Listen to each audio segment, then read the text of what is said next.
कृषि, प्राणीपालन, मत्स्य चाष, उद्यान कृषि, मिश्रित कृषि तथा कृषि जंत्रपाति प्रभृति रे उद्योग स्थापन करी लाभवान हेबाकु चाहुछंती कि?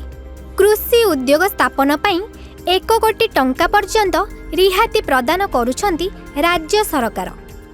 साधारण वर्गर पुरुषंकु 40% एवं महिला, अनुसूचित जाति और जनजाति, तृतीय लिंगी, भिन्नक्षम व्यक्ति तथा कृषि और आनुषंगिक विषय रे स्नातक मानंकु मिलुची 50% रिहाती।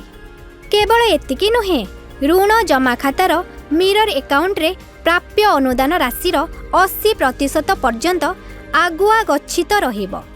कृषि उद्योगी को प्रोत्साहन, विकसित ओडिशा गठन। सविशेष तथ्य पई आपिकल कार्यालय किंबा 155333 को कॉल करंतु।